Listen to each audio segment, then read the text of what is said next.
Hello, good morning students.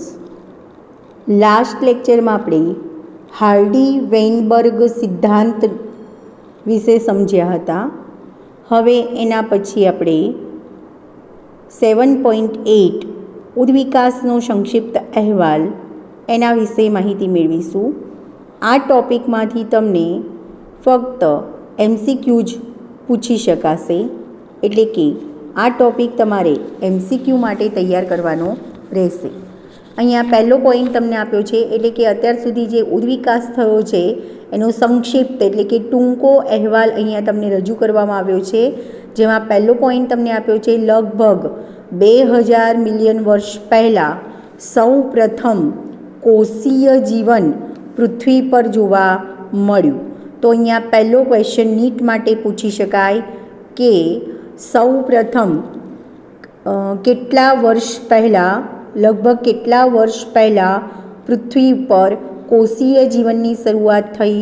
તો લગભગ 2000 million વર્ષ પહેલાં પૃથ્વી ઉપર કોષીય જીવનની શરૂઆત થઈ. તો અહીંયાથી તમને આ એક ક્વેશ્ચન MCQમાં પૂછી શકાય. ત્યાર પછી આગળ વાત કરીએ તો મહાઅણુઓના જોડાવાથી મહાઅણુઓ ધરાવતા અકોષી સમૂહો અને તેમાંથી રસ સ્તર ધરાવતા કોષો કેવી રીતે નિર્માણ પામ્યા તે જાણી શકાયું નથી. મતલબ કે આ ઘટનામાં આપણે જ્યારે એવું આગળ એવી માહિતી આપી છે કે લગભગ 2000 મિલિયન વર્ષ પહેલાં પૃથ્વી ઉપર કોષીય જીવનની શરૂઆત થઈ અને આ ઘટનામાં અણુ, મહાઅણુ, અકોષી રચના એટલે કે કોષની ન બનેલી હોય એવી અકોષી રચના અને છેવટે કોષોનું નિર્માણ થયું હોય એવી માહિતી, એવી માન્યતા છે. એટલે કે આ ઘટનામાં અણુ, મહાઅણુ, અકોષી રચના અને છેવટે કોષોનું નિર્માણ થયું હોય એવી માન્યતા છે. આગળ વાત કરીએ તો આગળના પોઈન્ટમાં કેટલાક કોષો પ્રકાશગ્રાહી રંજક દ્રવ્યો, આમાંના કેટલાક કોષો O2 મુક્ત કરવાની ક્ષમતા ધરાવતા હતા. કેટલાક કોષો પ્રકાશગ્રાહી રંજક દ્રવ્યો દ્વારા O2 મુક્ત કરી શક્તિ મેળવતા હતા. પ્રકાશ સંશ્લેષણની ક્રિયાની જેમ જ ધીમે ધીમે બહુકોષીય રચના ઉત્પન્ન થઈ. મતલબ કે આમાંના જે કેટલાક કોષો છે એ O2 મુક્ત કરવાની ક્ષમતા ધરાવતા હતા અને એ પ્રક્રિયા પ્રકાશ સંશ્લેષણમાં થતી પ્રકાશ પ્રક્રિયાના તબક્કા જેવી જ હતી. તમને ખ્યાલ છે પ્રકાશ સંશ્લેષણની ક્રિયા વિશે, તમે ધોરણ 11માં સ્ટાન્ડર્ડ 11માં શીખી ગયા છો. પ્રકાશ સંશ્લેષણની પ્રક્રિયામાં વનસ્પતિ હરિતકણની મદદથી વાતાવરણના CO2નો ઉપયોગ કરી અને પ્રકાશ પ્રક્રિયા એટલે કે પ્રકાશની હાજરીમાં પાણીનું વિભાજન પ્રેરી અને O2 મુક્ત કરે છે. તો આમાંના કેટલાક કોષો O2 મુક્ત કરવાની ક્ષમતા ધરાવતા હતા અને આ પ્રક્રિયા પ્રકાશ સંશ્લેષણમાં થતા પ્રકાશ પ્રક્રિયાના તબક્કા જેવી જ હતી. બરાબર. એટલે એમ કહી શકીએ કે આ જે કોષો હતા એમાંના કેટલાક કોષો એવા હતા કે જે રંજક દ્રવ્યો દ્વારા O2 મુક્ત કરી અને શક્તિ મેળવતા હતા. ધીમે ધીમે બહુકોષીય રચના અસ્તિત્વમાં આવી, જેમાં પાણીના અણુની વિયોજન પ્રક્રિયા સૂર્યપ્રકાશના ગ્રહણ કરવાથી અને યોગ્ય ક્રમિક પ્રકાશગ્રાહી રંજક દ્રવ્યો દ્વારા તેની વહન થવાની ક્રિયાથી થતી હતી. ટૂંકમાં આ જે પ્રકાશ સંશ્લેષી રંજક દ્રવ્યો ધરાવતા, પ્રકાશગ્રાહી રંજક દ્રવ્યો ધરાવતા સજીવો હતા એ સજીવો એ પાણીના અણુઓની સૂર્યપ્રકાશમાંની હાજરીમાં અથવા સૂર્યપ્રકાશને ગ્રહણ કરી પ્રકાશ સંશ્લેષણની ક્રિયામાં પાણીના અણુનું વિયોજન કરી અને યોગ્ય ક્રમિક પ્રકાશગ્રાહી રંજક દ્રવ્યો દ્વારા તેના વહન થવાની ક્રિયા થતી હતી. ધીમે ધીમે એકકોષીય સજીવોમાંથી બહુકોષીય સજીવો અસ્તિત્વમાં આવતા ગયા અથવા તો બહુકોષી સ્વરૂપમાં અસ્તિત્વ ધરાવતા ગયા. ટૂંકમાં એમ કહી શકાય કે પહેલાં એકકોષી સજીવો અસ્તિત્વમાં આવ્યા અને ત્યાર પછી બહુકોષી સજીવો અસ્તિત્વમાં આવ્યા. એમાં પ્રકાશ સંશ્લેષણની ક્રિયા કરી શકતા એવા બહુકોષી સજીવો પણ અસ્તિત્વમાં આવ્યા, એટલે કે વનસ્પતિ પણ અસ્તિત્વમાં આવી. આગળ નેક્સ્ટ પોઈન્ટ યાદ રાખવાનો છે, 500 મિલિયન વર્ષ અગાઉ અપૃષ્ઠવંશી ઉદ્ભવ્યા અને સક્રિય થયા.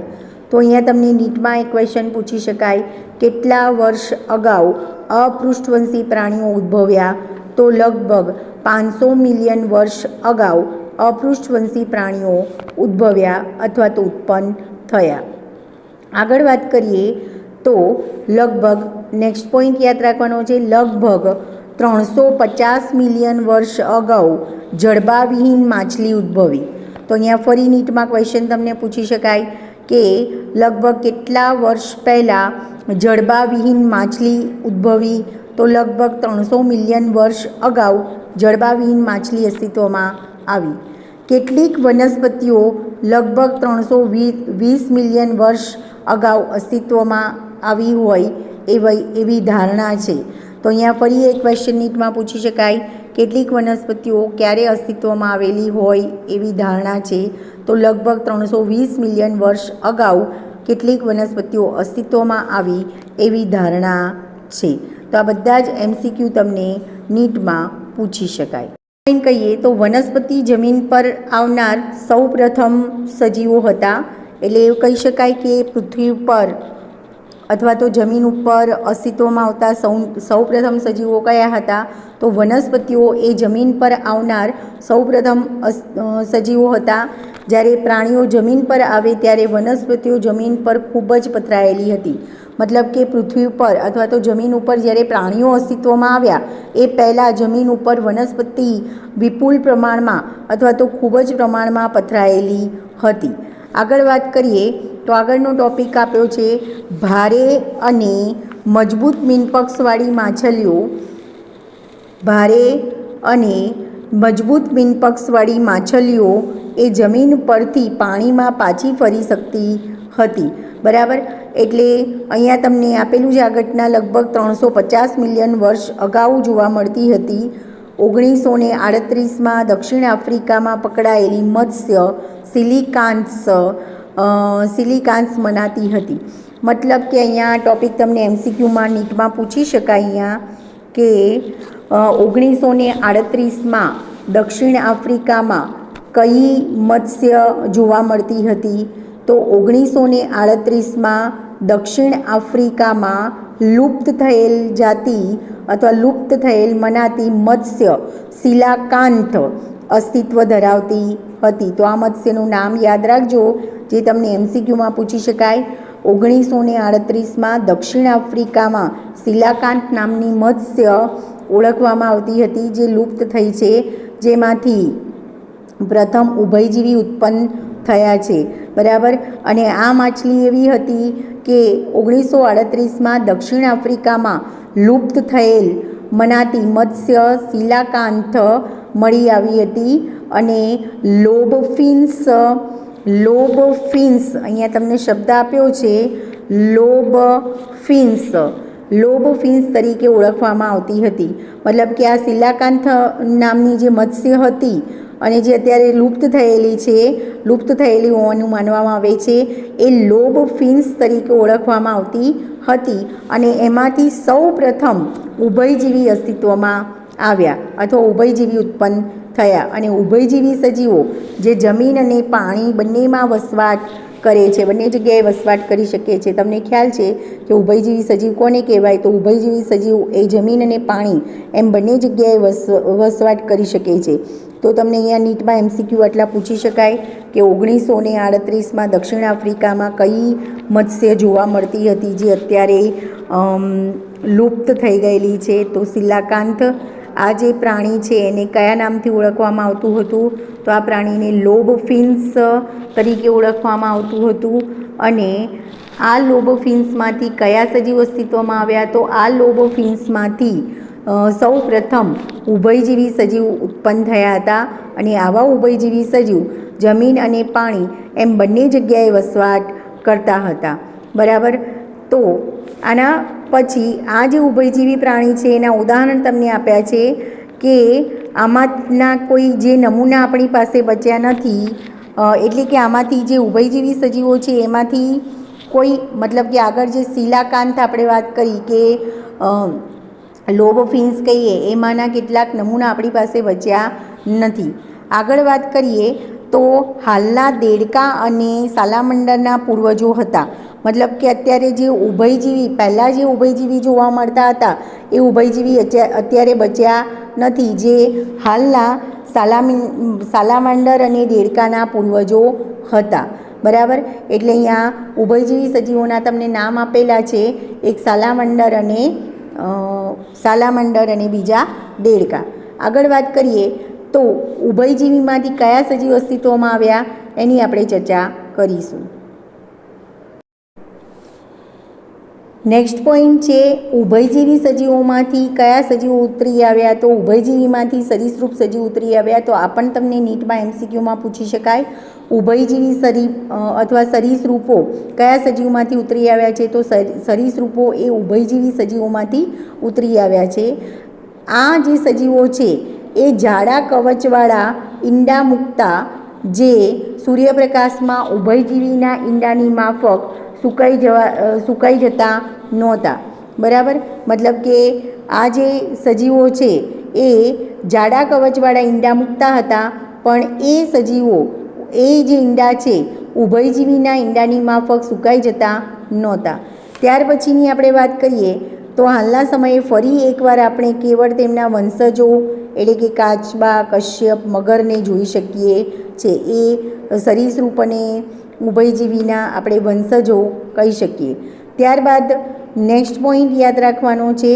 ત્યારબાદના 2000 મિલિયન વર્ષ પહેલાં, ત્યારબાદના 200 મિલિયન વર્ષ અથવા તો તે દરમિયાન ભિન્ન આકાર અને કદવાળા સરીસૃપ પૃથ્વી ઉપર પ્રભાવી રહ્યા.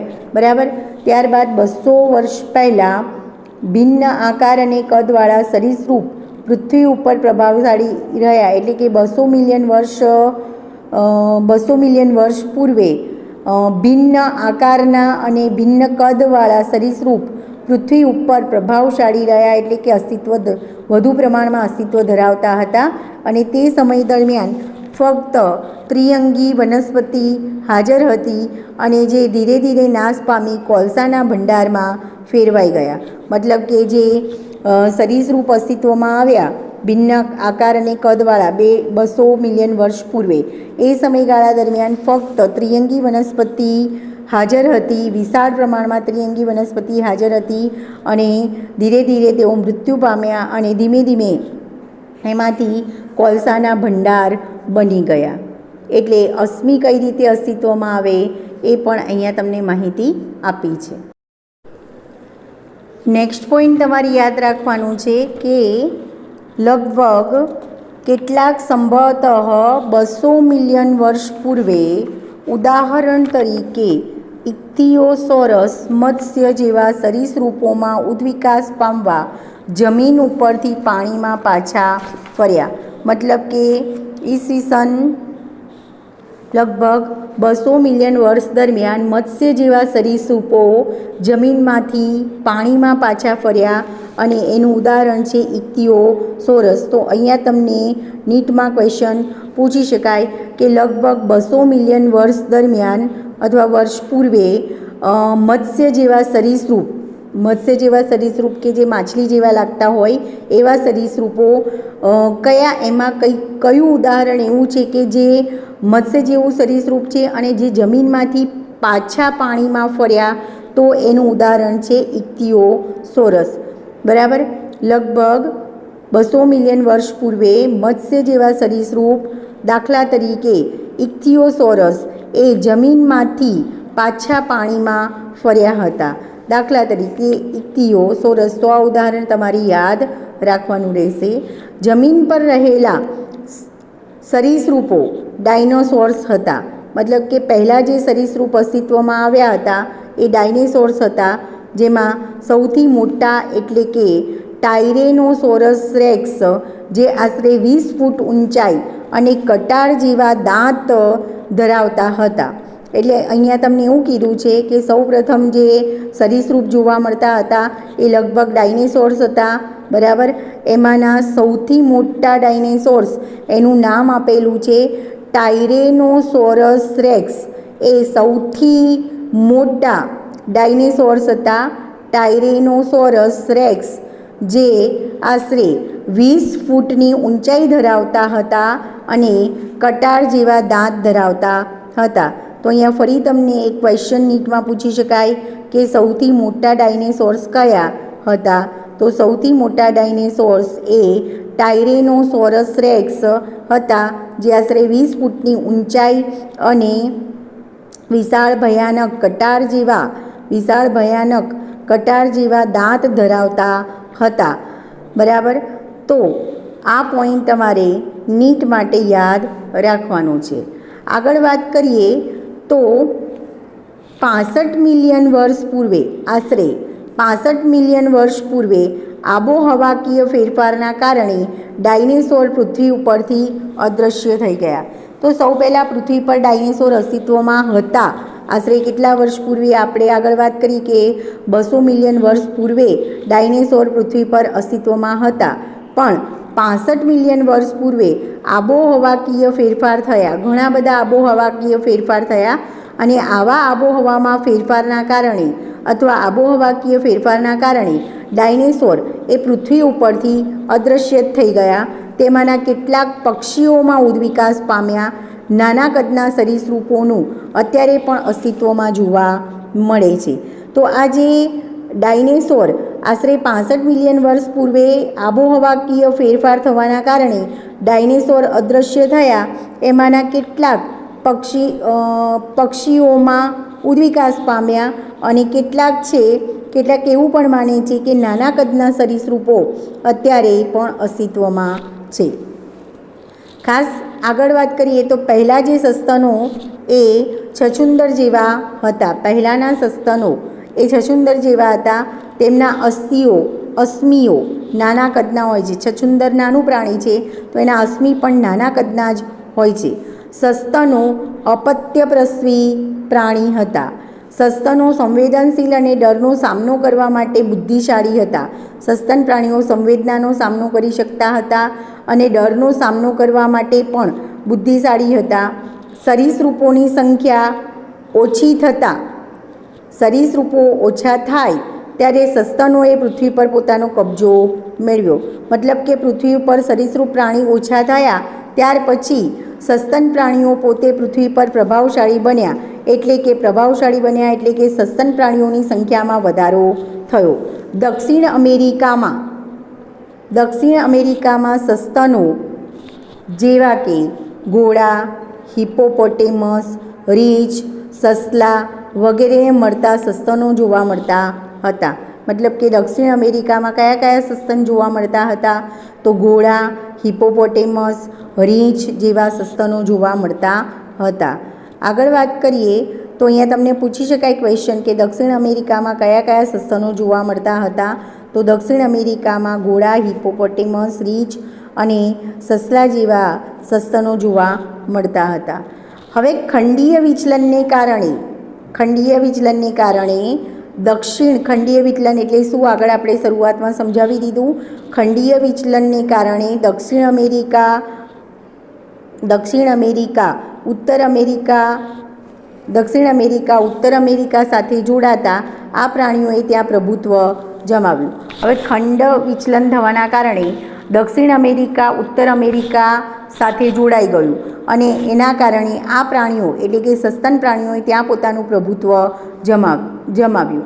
ઓસ્ટ્રેલિયાઈ કોથળીધારી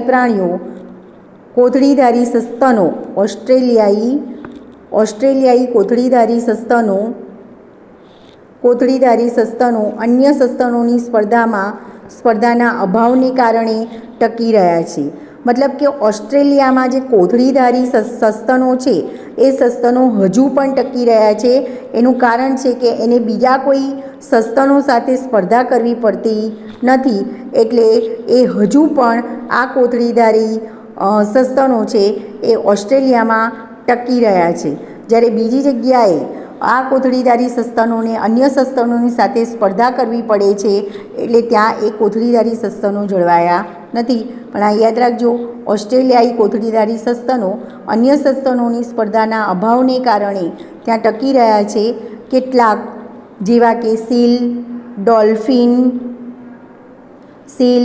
ડોલ્ફિન, વ્હેલ એ સંપૂર્ણપણે દરિયામાં જોવા મળે છે. મતલબ કે એ જે સસ્તન છે એવા સસ્તન છે કે જે દરિયામાં જોવા મળે છે. તો દરિયાઈ સસ્તનના ઉદાહરણ યાદ રાખજો, એ પણ તમને નીટમાં પૂછી શકાય. દરિયાઈ સસ્તનના ઉદાહરણ છે સીલ, ડોલ્ફિન અને વ્હેલ. અહીં તમને એક ચાર્ટ આપ્યો છે જેમાં ભૂસ્તરીય સમય દ્વારા વનસ્પતિ સ્વરૂપોની ઉત્પત્તિ દર્શાવતી આકૃતિ તમને દર્શાવી છે, જેમાંથી તમને MCQ પૂછી શકાય. તો સૌ પહેલાં અહીંયા તમને હરિતકણીય વનસ્પતિ પૂર્વજો દર્શાવ્યા છે. હરિતકણીય વનસ્પતિ પૂર્વજો એટલે કે હરિતકણ ધરાવતી વનસ્પતિ. ત્યાર પછી વાહક પેશીધારી વનસ્પતિ પૂર્વજો, મતલબ કે જલવાહક અને અનવાહક પેશી જેવી વનસ્પતિ પેશી, વાહક પેશી ધરાવતી વનસ્પતિ અસ્તિત્વમાં આવી. રહાનિયા પ્રકારની વનસ્પતિ અને સાયલોફાઇટોન. ત્યાર પછી અહીંયા જોસ્ટેરો ફાઇલમ અસ્તિત્વમાં આવેલું છે. અહીંયા તમને સમયગાળો બતાવ્યો છે જેમાં પેલિયોઝોઇક, પછી મિસોઝોઇક અને મિસોઝોઇક પછી સિનોઝોઇક સમયગાળો દર્શાવ્યો છે. અને કયા સમયગાળા દરમિયાન કયા પ્રકારના સજીવો અસ્તિત્વમાં આવ્યા છે એના નામ આપ્યા છે. જેમ કે સિલ્યુરિયન, પેલિયોઝોઇકમાં જોઈએ તો સિલ્યુરિયન સમયગાળા દરમિયાન જોસ્ટેરોફાઇલમ, રહાનિયા પ્રકારની વનસ્પતિ અને સાયલોફાઇટોન અસ્તિત્વમાં હતી. ત્યાર પછી ડેવોનિયન સમયગાળા દરમિયાન આદિ અનાવૃત બીજધારી વનસ્પતિ અસ્તિત્વમાં હતી. બરાબર. કાર્બોનિફેરસ સમયગાળા દરમિયાન બીજમય ત્રિઅંગી વનસ્પતિ અસ્તિત્વમાં આવી. પર્મિયન સમયગાળા દરમિયાન આર્બોરેસેન્ટ લાઇકોપોડ્સ અસ્તિત્વમાં આવ્યા. ત્યાર પછી ટ્રાઇસિકમાં કોઈ પણ વનસ્પતિ નથી. ત્યાર પછી જુરાસિક સમયગાળા દરમિયાન હર્બેસિયસ, લાઇકોપોડસ, ત્રિઅંગી શંકુધારી વનસ્પતિ અને સાયકેડ્સ અસ્તિત્વમાં આવ્યા. સાયકેડ્સ વનસ્પતિ એ બીજમય ત્રિઅંગી વનસ્પતિમાંથી અસ્તિત્વમાં આવી છે. અને આ બધી જે નવી વનસ્પતિ છે એ પૂર્વજ એટલે કે પહેલાં જે વનસ્પતિ અસ્તિત્વમાં હતી એમાંથી અસ્તિત્વમાં આવેલી છે. ત્યાર પછી ક્રિટેસિયસ યુગમાં સ્પિનોપ્સિડસ, ઝિંકોઝ, નિટેલ્સ, દ્વિદળી વનસ્પતિ અસ્તિત્વમાં હતી. અને ત્યાર પછી છેલ્લે સેનોઝોઇકમાં ટર્સરી, તૃતીયક, દ્વિઅંગી, ક્વાર્ટનરી, ચતુર્થક, આવૃત બીજધારી વનસ્પતિ, સપુષ્પી વનસ્પતિમાં એકદળી વનસ્પતિ અસ્તિત્વમાં આવી. તો આ જે ચાર્ટ છે એ તમારે નીટ માટે તૈયાર કરવાનો રહેશે. આગળ વાત કરીએ તો અહીંયા તમને પ્રાણીઓનો ચાર્ટ આપેલો છે. તો ભૂસ્તરીય સમયગાળા દ્વારા પૃષ્ઠવંશીઓના ઉદ્વિકાસના ઇતિહાસનું જે પ્રતિનિધિત્વ દર્શાવે છે, તો આ ચાર્ટમાંથી પણ તમને MCQ પૂછી શકાય. તો અહીંયા તમને આપેલું છે 350 મિલિયન વર્ષ પૂર્વે સરીસૃપો જોવા મળતા હતા જે લુપ્ત થયા છે. કાર્બોનિફેરસ 300 વર્ષ પૂર્વે સિનેપ્સીડ્સ, પેલિકોસોરસ લુપ્ત થયેલું જોવા મળે છે. ત્યાર પછી પર્મિયન 250 વર્ષ પૂર્વે થિકોડોન્ટ જે લુપ્ત થયેલ છે. ટ્રાઇસિક 200 વર્ષ પહેલાં થેરાપ્સીડ જે લુપ્ત થયેલ છે. ત્યાર પછી 150 વર્ષ જુરાસિક, પછી 100 વર્ષ પહેલાં ક્રિટેસિયસ, ટર્સરી તૃતીયક 50 મિલિયન વર્ષ પૂર્વે ડાયનેસોર્સ અસ્તિત્વમાં હતા જે અત્યારે લુપ્ત થયા છે. ને ક્વાર્ટરી ચતુર્થક અહીંયા અત્યારે કાચબો, ગરોળી, સાપ, ટાઉટારા, મગર, પક્ષી અને સસ્તન જેવા પ્રાણીઓ અસ્તિત્વ ધરાવે છે. તો આ પ્રાણીઓના ઉદ્વિકાસ, પૃષ્ઠવંશી પ્રાણીઓના ઉદ્વિકાસનું અસ્તિત્વનું પ્રતિનિધિત્વ દર્શાવે છે. તો આમાંથી તમને નીટમાં MCQ પૂછી શકાય. આગળ નેક્સ્ટ પોઈન્ટ આપણે ચર્ચા કરીશું 7.9 માનવની ઉત્પત્તિ અને ઉદ્વિકાસ કેવી રીતે થયો, origin and evolution of man. તો આ ક્વેશ્ચન તમને ફૂલ ક્વેશ્ચન તરીકે પૂછી શકાય અને એમાંથી MCQ વધારે પ્રમાણમાં પૂછાય છે. તો આ ટૉપિક તમારે ખાસ નીટ માટે તૈયાર કરવાનો રહેશે. માનવ ઉદ્વિકાસનો સંપૂર્ણ અહેવાલ ઉદાહરણ સાથે આપણે સમજીશું. તો અહીંયા લગભગ પહેલો પોઈન્ટ છે માનવની ઉત્પત્તિ અને ઉદ્વિકાસ કેવી રીતે થયો, એમાં પહેલો પોઈન્ટ તમને આપ્યો છે લગભગ 15 મિલિયન વર્ષ પૂર્વે ડ્રાયોપિથેક્સ અને રામાપિથેક્સ નામના પ્રાઇમેટ્સનું અસ્તિત્વમાં હતા. મતલબ એમ કહી શકાય કે સૌ પ્રથમ જે માનવ અસ્તિત્વમાં હતા એ કયા પ્રાઇમેટ અસ્તિત્વમાં હતા, તો ડ્રાયોપિથેક્સ અને રામાપિથેક્સ નામના પ્રાઇમેટ સૌ પ્રથમ અસ્તિત્વમાં હતા. તો અહીંયાથી તમને ક્વેશ્ચન નીટમાં આવી રીતે પૂછી શકાય કે લગભગ 15 મિલિયન વર્ષ પૂર્વે કયા પ્રાઇમેટ અસ્તિત્વમાં હતા, તો લગભગ 15 મિલિયન વર્ષ પૂર્વે ડ્રાયોપિથેક્સ અને રામાપિથેક્સ અસ્તિત્વમાં હતા અથવા તો અસ્તિત્વમાં જોવા મળતા હતા. ત્યાર પછી આગળ વાત કરીએ તો એ કેવા હતા, તો આ જે સજીવો છે એ સજીવો વાળવાળા તેમજ ગોરીલા અને ચિમ્પાન્જીની જેમ ચાલતા હતા. એમને વાળ જે એમના શરીર ઉપર વાળ હતા અને એમની ચાલ ગોરીલા પ્રાણીઓ જેવી, ગોરીલા કે ચિમ્પાન્જી જેવી હતી. રામાપિથેક્સ એ વધુ માનવ જેવા લાગતા હતા, જ્યારે ડ્રાયોપિથેક્સ એ વધુ એપ જેવા લાગતા હતા. તો આ ફરીથી MCQ યાદ રાખજો. રામાપિથેક્સ કોના જેવા લાગતા હતા, તો રામાપિથેક્સ વધુ માનવ જેવા લાગતા હતા, જ્યારે ડ્રાયોપિથેક્સ એ વધુ એપ જેવા લાગતા હતા. ત્યાર પછીનો પોઈન્ટ તમારે યાદ રાખવાનો છે ઇથિયોપિયા અને તાંઝાનિયા. આકૃતિમાં તમને ફોટોગ્રાફ્સ બતાવેલો છે. ઇથિયોપિયા અને તાંઝાનિયામાંથી મળતા અશ્મિઓમાંથી જાણવા મળે છે કે 3 થી 4 મિલિયન વર્ષ પહેલાં માનવ જેવા પ્રાઇમેટ્સ પૂર્વ આફ્રિકામાં રહેતા હશે. લગભગ ઇથિયોપિયા તથા તાંઝાનિયામાં કેટલાક અશ્મિઓ માનવ અસ્થિ સાથે મળતા આવ્યા. મતલબ કે ઇથિયોપિયા અને તાંઝાનિયામાં જે સૌ પહેલાં અશ્મિઓ મળી આવ્યા એ અશ્મિઓ માનવ જેવા હતા અને આ માનવીય વિશેષતા એ હતી કે તે 3 થી 4 મિલિયન વર્ષ પૂર્વે માનવ જેવા પ્રાઇમેટ્સમાંથી અસ્તિત્વમાં આવ્યા હશે.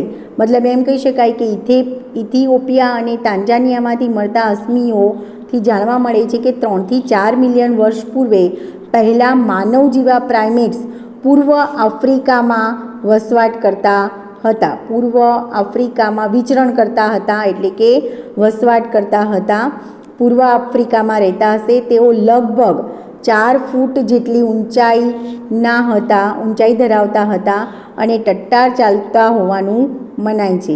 મતલબ કે ઇથિયોપિયા અને તાંઝાનિયામાં જે અશ્મિઓ મળી આવ્યા છે એ લગભગ 3 થી 4 મિલિયન વર્ષ પહેલાં જે માનવ જેવા પ્રાઇમેટ્સ પૂર્વ આફ્રિકામાં રહેતા હતા એવી માહિતી આપેલી છે.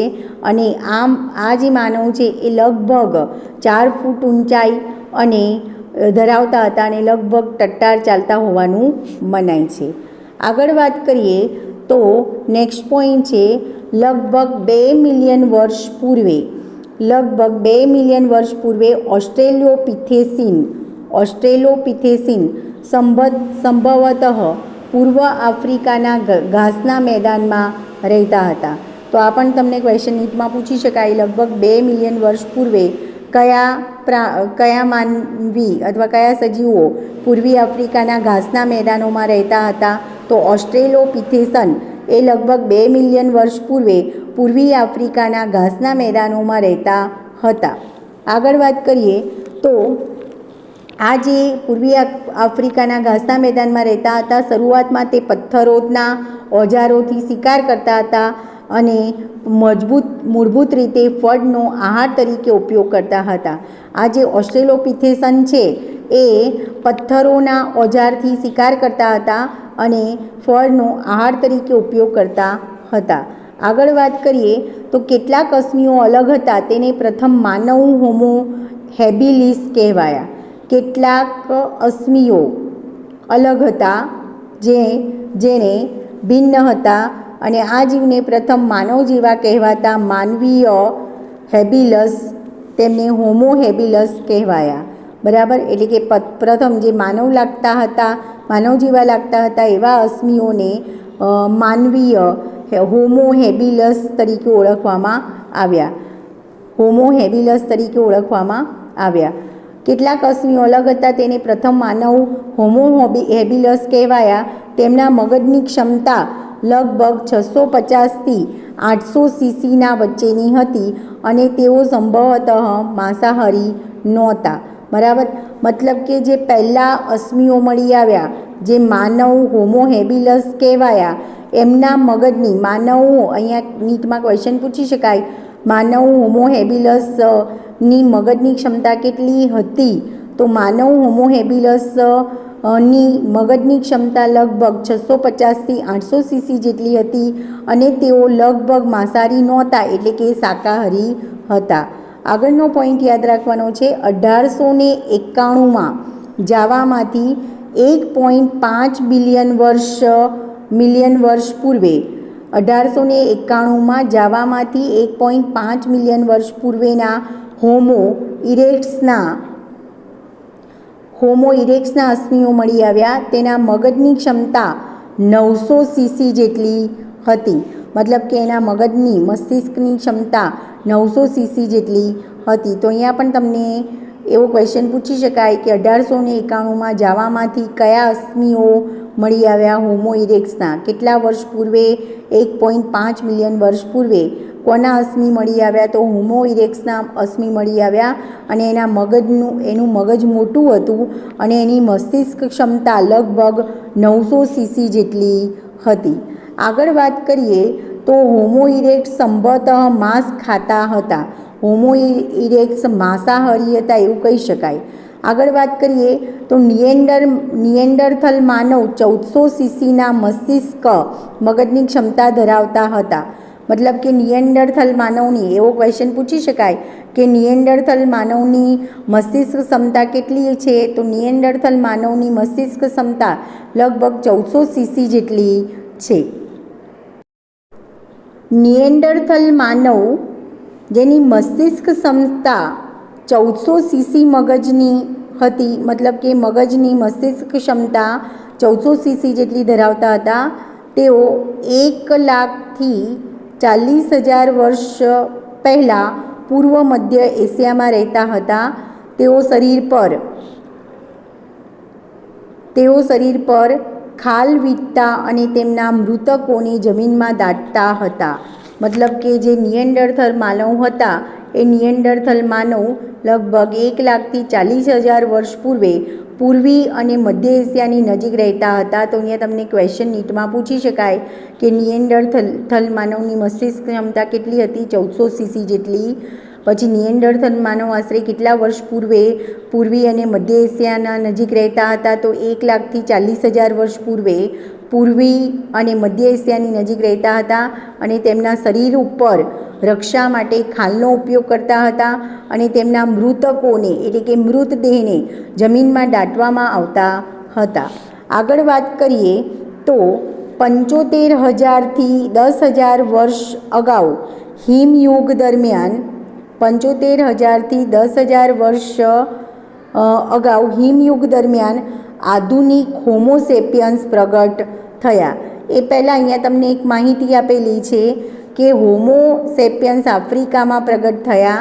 તો અહીંયા નીટમાં ક્વેશ્ચન પૂછી શકાય કે હોમોસેપિયન્સ ક્યાં પ્રગટ થયા? તો આફ્રિકામાં પ્રગટ થયા અથવા વિકસિત થયા તથા સમગ્ર ખંડોમાં સ્થળાંતરિત થયા. હોમોસેપિયન્સ માનવ એ આફ્રિકામાં વિકસિત થયા હતા અને ત્યાર પછી સમગ્ર ખંડોમાં સ્થળાંતરિત થયા હતા. ભિન્ન જાતોમાં વિકસિત થયા. 75,000થી 10,000 વર્ષ અગાઉ હિમયુગ દરમિયાન આધુનિક હોમોસેપિયન્સ પ્રગટ થયા. પ્રાગૈતિહાસિક ગુફા કલાનો વિકાસ લગભગ 18,000 વર્ષ અગાઉ કર્યો. બરાબર, આ પણ ક્વેશ્ચન નીટમાં પૂછી શકાય. પ્રાગૈતિહાસિક ગુફા કલાનો વિકાસ લગભગ કેટલા વર્ષ અગાઉ કર્યો? તો પ્રાગૈતિહાસિક ગુફા કલાનો વિકાસ લગભગ 18,000 વર્ષ અગાઉ કર્યો. આશરે 10,000 વર્ષ પૂર્વે કૃષિ વિદ્યાનો પ્રારંભ અને માનવ વસાહતની શરૂઆત થઈ. તો આ પણ તમને પૂછી શકાય, આશરે કેટલા વર્ષ પૂર્વે કૃષિની શરૂઆત થઈ? તો આશરે 10,000 વર્ષ પૂર્વે કૃષિની શરૂઆત થઈ અને માનવ વસાહત શરૂ થઈ. તો આ જે માનવ ઇતિહાસની વૃદ્ધિ અને સંસ્કૃતિ, બરાબર, એટલે કે માનવ વિકાસ કઈ રીતે થયો છે એની માહિતી તમને આપેલી છે, જે તમને નીટમાં MCQમાં પૂછી શકાય. અહીં તમને માનવનો વિકાસ દર્શાવતા ફોટોગ્રાફ્સ દર્શાવ્યા છે, જેમાં પુખ્ત આધુનિક માનવ, બાળ ચિમ્પાન્જી અને પુખ્ત ચિમ્પાન્જીની ખોપરીની તુલના પુખ્ત ચિમ્પાન્જી કરતાં બાળ ચિમ્પાન્જીની ખોપરી પુખ્ત માનવીની ખોપરીને વધુ મળતી આવે છે એની માહિતી તમને આપેલી છે. કે આકૃતિ 7.11 એમાં પુખ્ત આધુનિક માનવ જે છે એ બાળ ચિમ્પાન્જી અને પુખ્ત ચિમ્પાન્જીની ખોપરીની તુલના તમને આકૃતિમાં બતાવેલી છે. અહીંયા એક બાજુ માનવની ખોપરી બતાવેલી છે, પછી પુખ્ત ચિમ્પાન્જી બતાવે છે અને બાળ ચિમ્પાન્જી, આ બાળ ચિમ્પાન્જીની ખોપરી બતાવી છે, બાળ ચિમ્પાન્જીનો ફોટોગ્રાફ્સ બતાવ્યો છે, બરાબર. ત્યાર પછી પુખ્ત ચિમ્પાન્જીનો ફોટોગ્રાફ્સ, પુખ્ત ચિમ્પાન્જીની આકૃતિ, ખોપરીનો ફોટોગ્રાફ્સ, અહીંયા માનવની ખોપરી અને અહીંયા માનવની આકૃતિ બતાવેલી છે. તો આકૃતિ 7.11માં પુખ્ત આધુનિક માનવ, બાળ ચિમ્પાન્જી અને પુખ્ત ચિમ્પાન્જીની ખોપરીની તુલના દર્શાવી છે. પુખ્ત ચિમ્પાન્જી કરતાં બાળ ચિમ્પાન્જીની ખોપરી પુખ્ત માનવીની ખોપરીને વધુ મળતી આવે છે એવી માહિતી આ ફોટોગ્રાફ્સ પરથી પ્રાપ્ત થાય છે.